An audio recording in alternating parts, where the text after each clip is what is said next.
Hello and welcome to the tourist guide to Island Panthera. Today I'm going to take you through the basics of this island, giving you some basic tips and tricks using resources from DayZ DB, and I'm also going to get you started. And you're probably thinking right now, what the hell am I doing? Well, basically, Zapedo is the place that you might want to be. If you spawn along the desert area, you want to head to this area. It's got all four components. It's got medicine, it's got industrial supplies, and it's also got the hardcore military loot we're looking for. So we've got the residential structures there shown. You can see all the apartments. Moving on to the power station, we've got one barracks just to the right of the generators there, if you can see it. And also we've got some other medium loot there next to the road that we can pick up and collect for ourselves. Further up on the island, we've got three other barrackses. I do warn you about this area. There's usually bandits and zombies in massive hordes around this area, so just be careful. Obviously, climb up to high points if you necessarily need to do it. Obviously, you're going to make yourself exposed. Just check the area and be careful.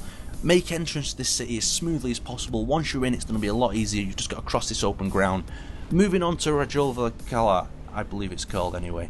Let's move on. Basically, the town itself has a lot of structures that are rentable, so we can easily get our clothes. We've got our two grocery stores, so we can get our basic camping supplies, basic gear, and also this area I refer to a bit of a curry mile, because basically you're constantly going to be stopping house to house, going from shop to shop, and getting all that loot that you need. So be ready, and be ready to get yourself into a fight.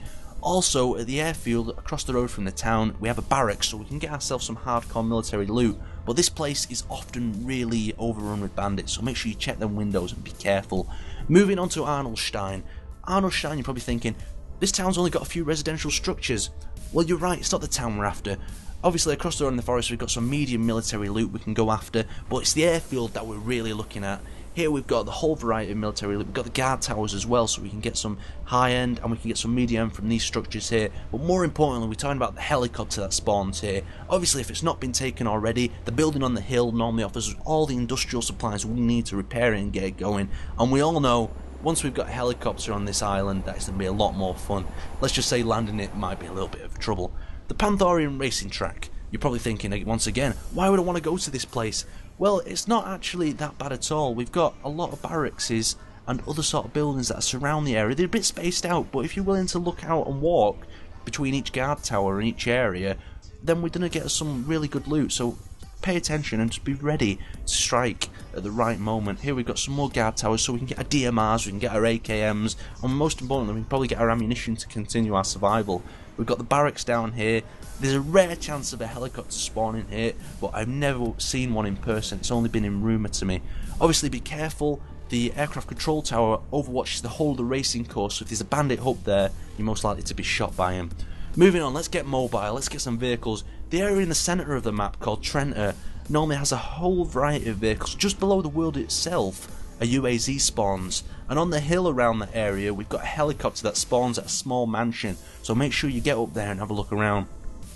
Let's talk about loot balance. From looking at this, we've got 3 AKMs to 8 beans tins. So basically what this means is it's going to be a standard sort of survival situation. We've got the food we need, but we've not got enough weapons and ammunition to survive, so you need to be really careful and look out for where you can get ammunition. I personally store my tents on this map on top of the hills, because from a distance they look like the rocks around them, so it's a really easy spot. But the main problem is actually finding flat land to place your tents, and what you'll normally find is where you place your tent, somebody else will come along quite shortly and nick it. Let's move on to controlling the island. You're probably thinking, how can I control this island? Well, it's a big island and it's going to be rather hard to control, so you're going to need a helicopter. What I recommend you do is you can patrol the desert and you can patrol each airfield, picking off high geared players and collecting the loot for yourself, and then moving back to a central camp. And remember guys, if you don't plan, you plan to fail. So I hope you like this and I hope you subscribe, and I will see you next time.